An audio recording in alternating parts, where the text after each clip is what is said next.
Selamat sore Bapak Ibu dan saudara-saudari sekalian. Kita patut mengucap syukur kepada Sang Maha Kuasa karena berkat dan kasih karunia-Nya kita sampai dengan saat ini.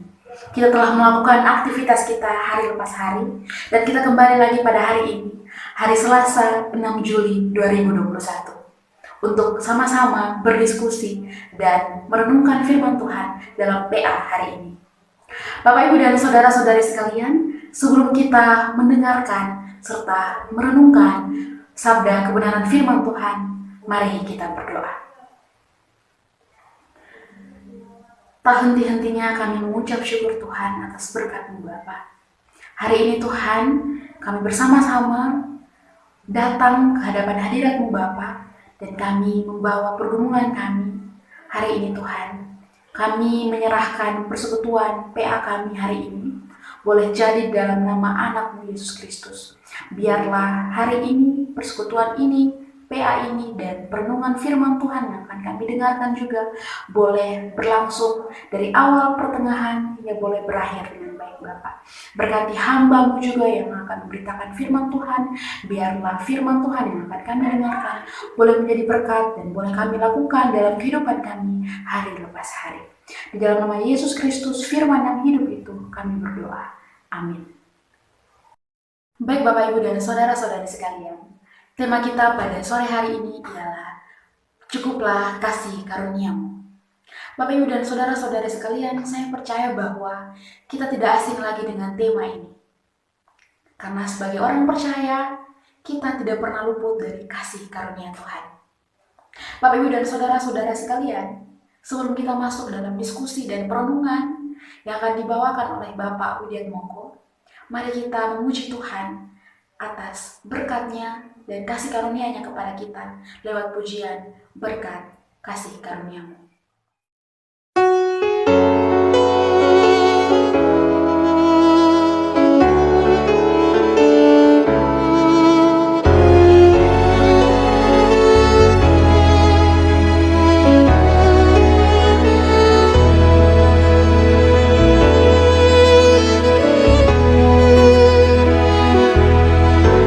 Kasih karuniamu buatku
Selamat sore Bapak Ibu dan Saudara, berjumpa bersama dalam PA sore hari ini.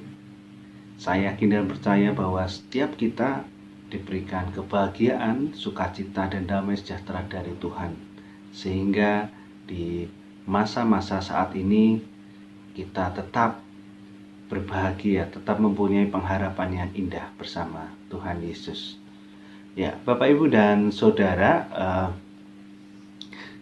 tema pada PA pada sore hari ini adalah cukuplah kasih karuniaku. Ya, Bapak Ibu di rumah pasti mempunyai cermin ya. Baik itu cermin kecil maupun cermin besar, dan mungkin beberapa dari kita mempunyai cermin yang sangat banyak. Tujuannya apa? Kira-kira apa Bapak Ibu? Apa tujuan menggunakan cermin? Ya. Beberapa dari kita pasti sering ya berlama-lama di depan cermin ya, untuk melihat bagaimana performa kita, bagaimana penampilan kita, mungkin tatanan rambut kita, atau make up kita, atau mungkin baju yang sudah kita pakai. Nah, ketika kita mereview seluruh penampilan kita, performa kita, menjadikan kita lebih percaya diri ya, dan harapan kita banyak orang yang melihat performa kita dan merasa tertarik ataupun merasa mendapat sanjungan. Nah, sebenarnya cermin itu juga menggambarkan bahwa bagaimana kita juga melihat, mereview kelebihan dan kekurangan kita. Ya, Abraham Maslow pun seorang ahli psikologi dan juga manajemen itu mengatakan bahwa saat ini di hierarki kebutuhan dikatakan oleh Maslow bahwa kebutuhan itu ada beberapa tingkatan. Yang pertama dasar, yaitu fisiologis, lalu rasa aman, lalu berikutnya adalah sosial, lalu penghargaan diri, dan terakhir adalah aktualisasi diri. Nah, lewat cermin ini biasanya kita ingin melihat bagaimana kebutuhan kita, bukan secara fisiologis, fisik ya.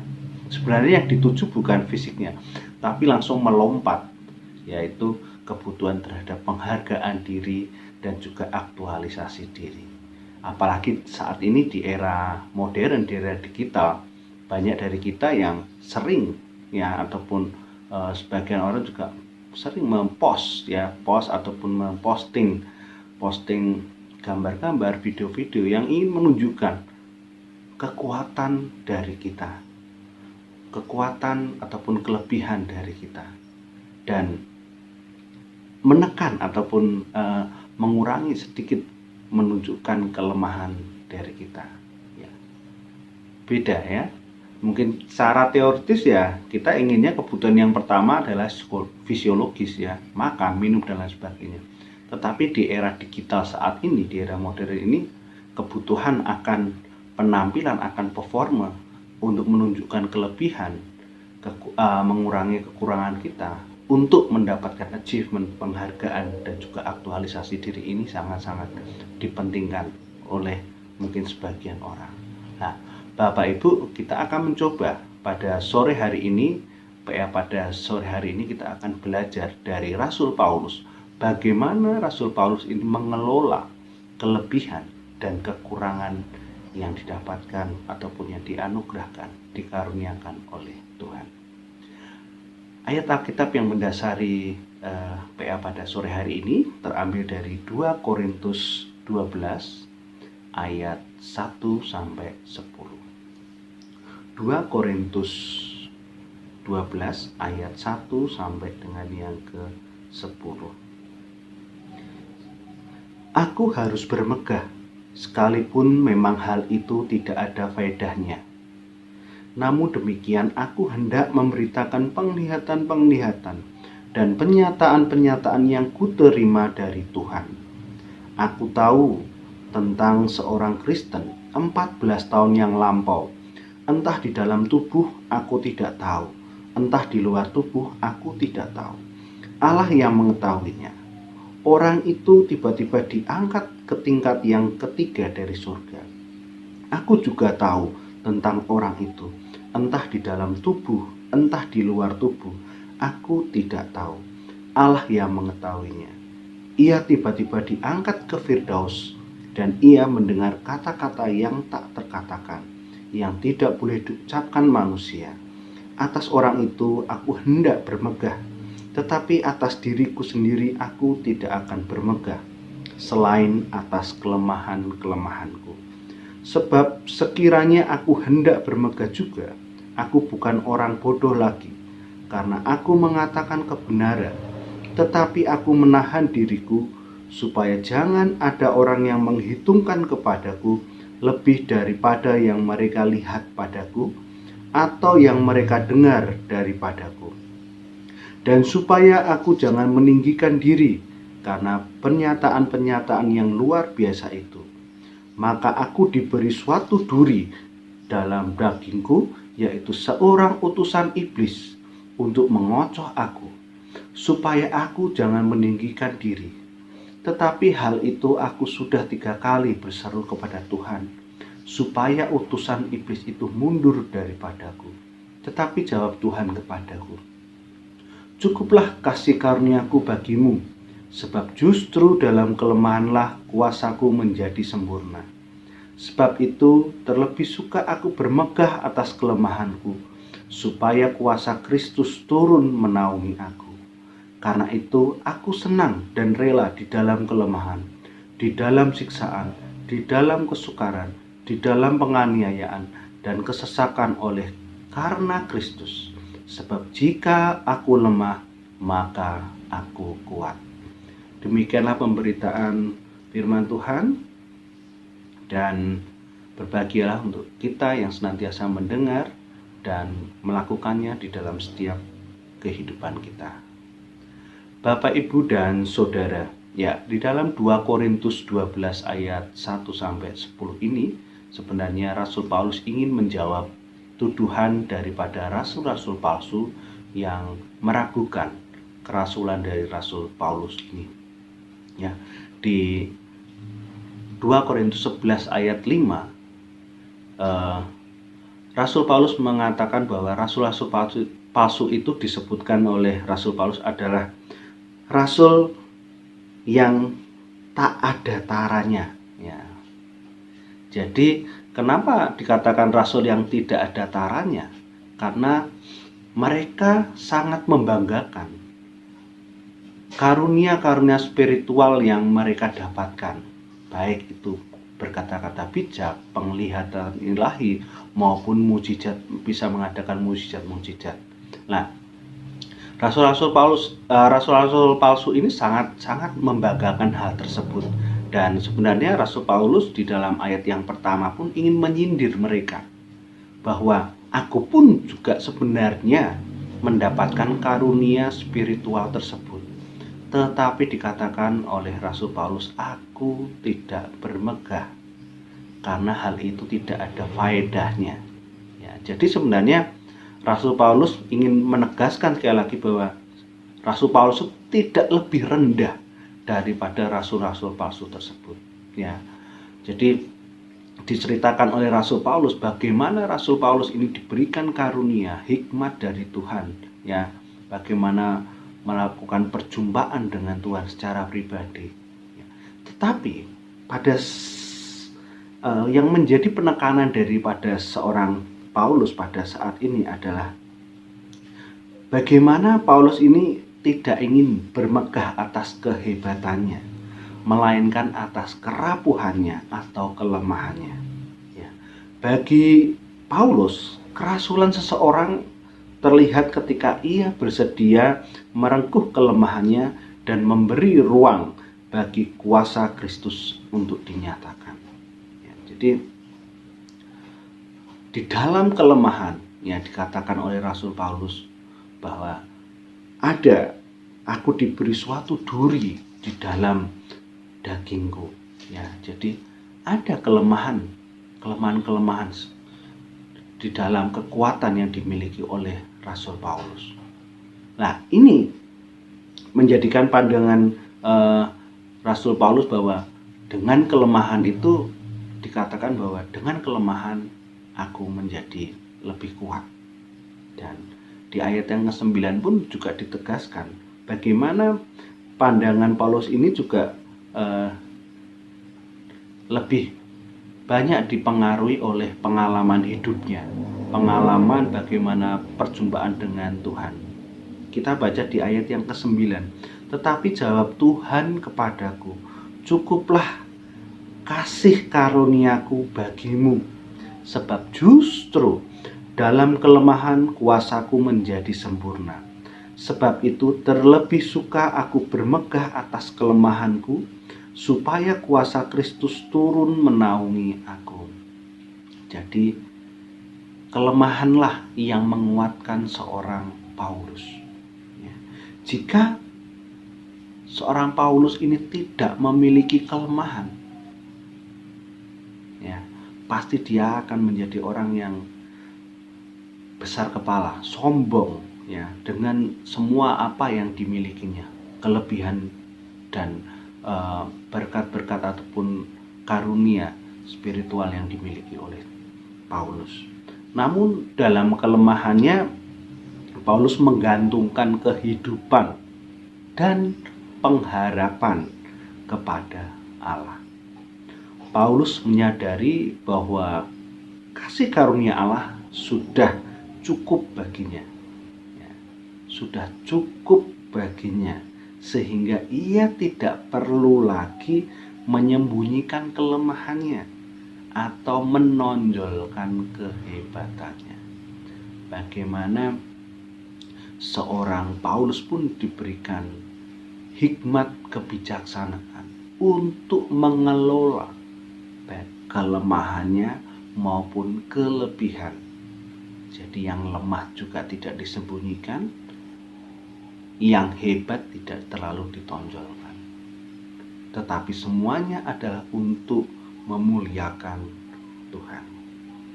Ya, seringkali di dalam kehidupan kita berusaha untuk menyembunyikan kelemahan kita karena kita takut, ya, orang lain menilai kita negatif.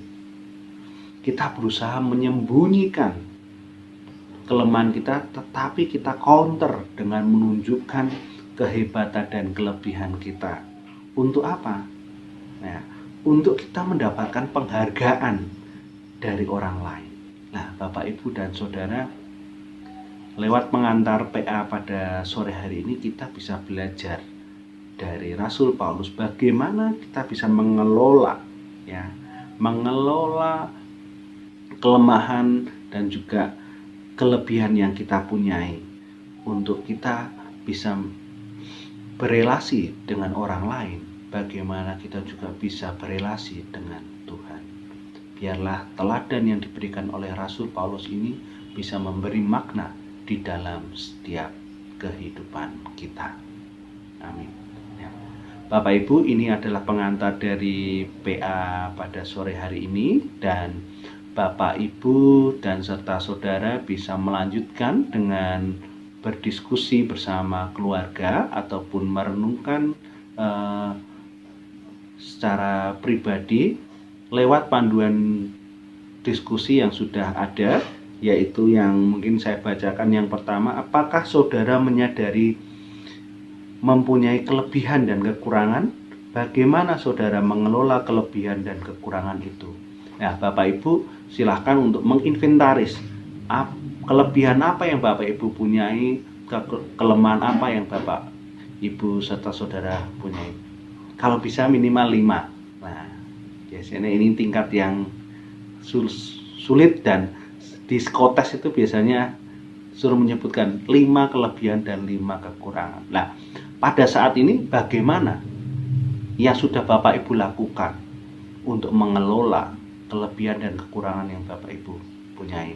Lalu yang kedua, berdasarkan teladan Rasul Paulus, bagaimana seharusnya mengelola kelemahan dan kelebihan diri kita dalam kasih karunia Allah. Ya, kita sudah belajar dari Rasul Paulus. Bapak Ibu silahkan untuk bagaimana mengelola, seharusnya belajar dari Rasul Paulus ini. Demikian untuk panduan diskusi, kiranya Bapak Ibu semua dan serta saudara bisa memberi makna, mengambil makna. Cukuplah ya karunia dari yang didapatkan dari Tuhan dan kita bisa mengelolanya untuk kehidupan kita. Mari kita berdoa. Tuhan yang Maha Kasih, terima kasih untuk teladan yang Kau berikan lewat Rasul Paulus, bagaimana kami boleh mengelola kelebihan dan kekurangan yang boleh kami terima dari Tuhan. Bagaimana kami juga dapat menjadikan kelebihan dan kekurangan ini untuk memuliakan nama Tuhan. Ya Tuhan yang terkasih, kami juga berdoa untuk kehidupan kami pada saat ini, di mana kami harus hidup berdampingan dengan COVID yang membuat seluruh dimensi kehidupan kami banyak berubah dalam kami beribadah, kami dalam pelayanan, bekerja, maupun bersosial.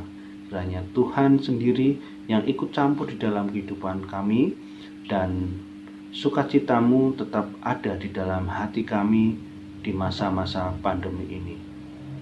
Ampuni segala dosa kami ya Tuhan, di dalam nama Tuhan Yesus kami sudah berdoa. Amin. Selamat sore Bapak Ibu, dan salam sehat serta damai Tuhan beserta kita semua. Amin.